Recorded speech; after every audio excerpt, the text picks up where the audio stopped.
অভিযোগ জানাতে এসে খোদ আইএএস অফিসারের প্রেমে পড়লেন এক তরুণী, আর তারপর বন্ধুত্ব থেকে প্রেম এবং অবশেষে ভালোবেসে সাত পাকে বাঁধা পড়লেন দুজনেই। বর্তমানে সোশ্যাল মিডিয়া দৌলতে আমরা অনেক রকম প্রেমেরই কাহিনী শুনতে পাই, কিন্তু এ যেন সত্যি একটা সিনেমা। ফেব্রুয়ারি মাস মানেই তো ভালোবাসার মাস। এখন বাতাসে কান পাতলেই শোনা যাচ্ছে বসন্ত এসে গেছে, আর সেই বসন্তেরই একদিনে আজ আপনাদের ভালোবাসার গল্প বলি। চারপাশের সমস্ত খারাপকে উপেক্ষা করে আমার মতো আপনারও আজকের দিনটা হোক ভালোবাসাময়। আমাদের দেশের আইএএস অফিসার সঞ্জয় খত্রি। সঞ্জয় পশ্চিম রাজস্থানের বাড়মেরের বাসিন্দা। ছোটবেলা থেকেই মেধাবী সঞ্জয়ের গ্রামের স্কুলেই পড়াশোনায় হাতে খড়ি। তারপর তারা পুরো পরিবার সমেত জয়পুরে চলে যান। এরপর কলা বিদ্যায় স্নাতক হওয়ার পর রাজস্থান বিশ্ববিদ্যালয় থেকেই আইন নিয়ে পড়াশোনা শুরু করেন সঞ্জয়, এবং তারপর ইউপিএসসি পরীক্ষার প্রস্তুতি নিতে পাড়ি দেন দিল্লি। আর এই সঞ্জয়ের কাছে কিছু বিষয় নিয়ে অভিযোগ জানাতে এসেছিলেন বিজয়লক্ষ্মী। যদিও বিজয়লক্ষ্মী উত্তরপ্রদেশের গাজীপুরেরই বাসিন্দা।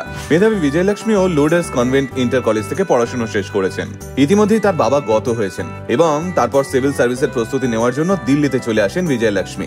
তাই দিল্লিতেই সঞ্জয় এবং বিজয়লক্ষ্মীর প্রথম পরিচয়। কিন্তু সেই সময় আলাপচারিতা কিছুই এগোয়নি দুজনের মধ্যে।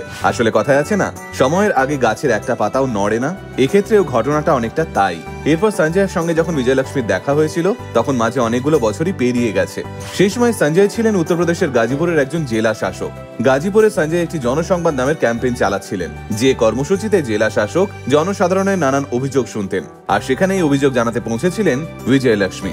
জনসংবাদে এসে প্রথমবার সঞ্জয়কে দেখে রীতিমতো চমকে যান বিজয়লক্ষ্মী। ওদিকে সঞ্জয় ও বিজয়লক্ষ্মীকে দেখে অবাক হন, এবং কোথায় দেখেছি চিন্তা করতে করতে সঞ্জয় মনে করে ফেলেন তারা দুজনেই দিল্লিতে একই সঙ্গে ইউপিএসসি পরীক্ষার প্রস্তুতি নিয়েছিলেন। কিন্তু দুর্ভাগ্যবশত প্রশিক্ষণের সময় দুজনের একবারও আলাপ বন্ধুত্ব কিছুই হয়নি। তাই খুব স্বাভাবিকভাবেই এত বছর পর পূর্ব পরিচিত মানুষকে দেখে বেশ ভালোই লাগে সঞ্জয়ের। বিজয়লক্ষ্মী যদিও সেই সময় ইউপিএসসি পরীক্ষায় উত্তীর্ণ হতে পারেননি, তাই তিনবার পরীক্ষা দেওয়ার পর ব্যর্থ হয়ে আবারও গাজীপুরে ফিরে এসেছিলেন।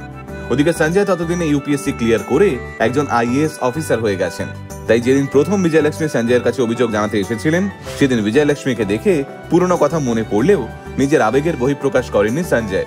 উল্টে একজন কর্তব্যরত জেলাশাসক হিসেবে সবটা দায়িত্ব নিয়ে শুনেছিলেন। আসলে কি জানেন, আমাদের জীবনে কোথাও একটা সবটাই পূর্ব নির্ধারিত থাকে। তাই কথায় বলে, জন্ম মৃত্যু বিয়ে সবটাই সৃষ্টিকর্তার লিখন। যদিও সঞ্জয় এবং বিজয়লক্ষ্মীর মধ্যে এই অভিযোগ নিয়ে আরো বেশ কয়েকবার বৈঠক হয়েছিল। তারপর যে বৈঠকের পর ধীরে ধীরে দুজন দুজনের কাছে আসতে শুরু করেন, আর তারপর বন্ধুত্ব গিয়ে পৌঁছয় গভীর প্রেমে।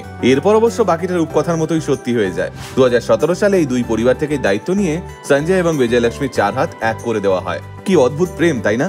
বিজয়লক্ষ্মী বোধহয় সেদিন স্বপ্নেও ভাবতে পারেননি আজ যার কাছে অভিযোগ জানাতে যাচ্ছেন, একদিন তার কাছেই এই জীবনের সমস্ত অভিযোগ জমা পড়বে।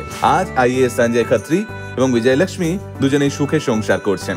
আচ্ছা, আপনার ভালোবাসার গল্পটা ঠিক কেমন? কিভাবে আলাপ হয়েছিল ভালোবাসার মানুষটার সঙ্গে? সবটা আমাদের কমেন্ট করে জানান, আমরাও শুনি আপনাদের মিষ্টি প্রেমের গল্প।